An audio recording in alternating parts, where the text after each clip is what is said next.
চলো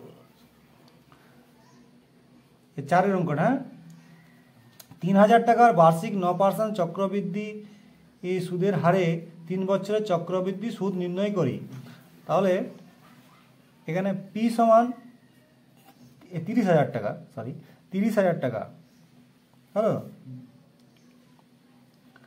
আর সুদের হার আর সমান 9%, আর সময় টি সমান বা এন সমান, সুদের চক্রবৃদ্ধি সুদের হার এন ধরা হয়, তো এন সমান 3 বছর। ওকে, সূত্র কি? সমূল চক্রবৃদ্ধি সূত্র কি? সমূল চক্রবৃদ্ধি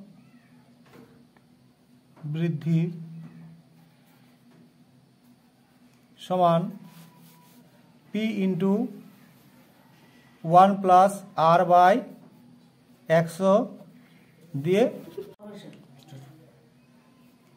P into 1 plus R by 100 মাথায় এন হলো। তাহলে এখানে পি সমান কত দেওয়া আছে? 30,000 টাকা ইন্টু 1, আর এর মান কত দেওয়া আছে? 9, এখানে হচ্ছে বাই 100, আর এন দেওয়া আছে 3 বছর। তাহলে আমরা কি করি? 30,000 ইন্টু এখানে 101কে 100 প্লাস 9 করে দিতে পারি, তাহলে 101কে 100 প্লাস 9 বাই 100, এটা হবে মাথায় 3। তাহলে 30,000 ইন্টু 109কে কভার করতে হবে 3 বার,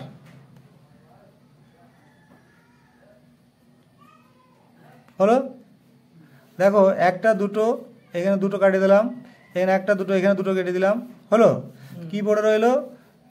সমান পড়ে রইল 3 ইন্টু 109 গুণিত 109 গুণিত 109, আর নিচে পড়ে রইল 100, হলো। এগুলো এবারে গুণ করতে হবে, 109 109 আর 109 গুণ, তাহলে 109 ইন্টু 109 81, আর 9কে 9, আবার এটা হবে 0 0 0, আবার একটা গুণ আছে 9 0 1 1কে 1, তাহলে কত হলো? 1 8 9 9 18, 8 হাতে রইল 1, একটা নেমে গেল, এখানেও 1 হলো, হয়েছে।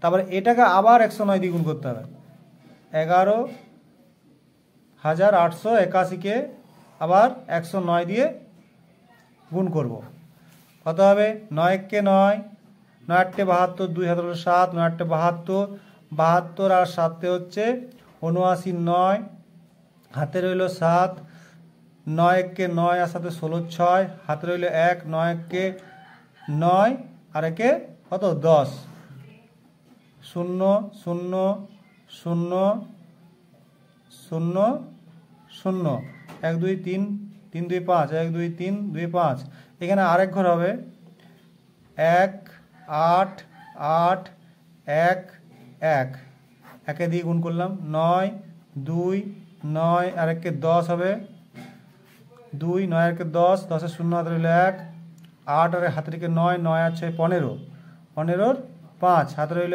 1, 8 আর একে 9 আর একে 2, এখানে 1 হলো। 3টে 109 গুণ হয়ে গেল। এবার বাকি আছে কত? 3, 3 দিয়ে গুণ করব, 3 9 27, 7 হাতে রইল 2, 3 2 6, 6 আর 2 8, এটা 0 বটে, 3 9 27, 7 হাতে রইল 2, 3 2 6 আর 2 8, 3 0 0, 3 5 15, 3 9 27 আর হাতে রেখে 28, হাতে রইল 2, 3 12 36, 36 37 38, এটা হলো।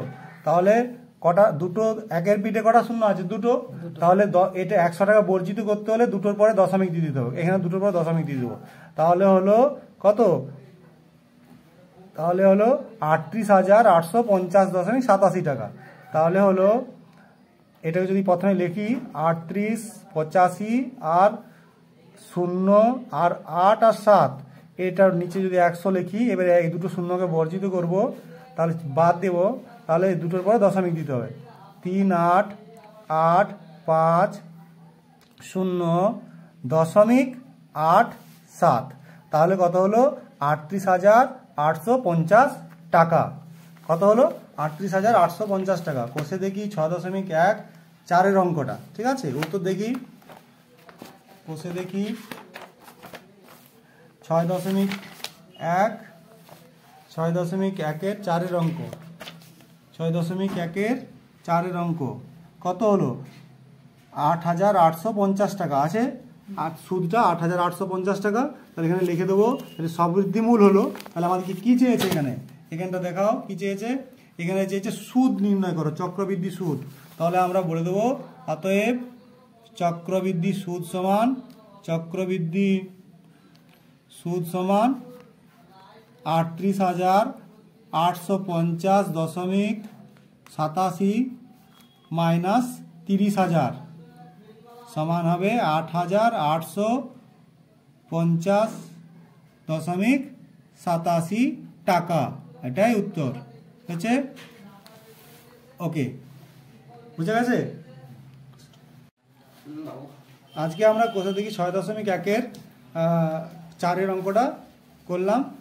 এটা যারা দেখবেন তারা একটু সাবস্ক্রাইব করবেন আর বেল আইকন ক্লিক করবেন।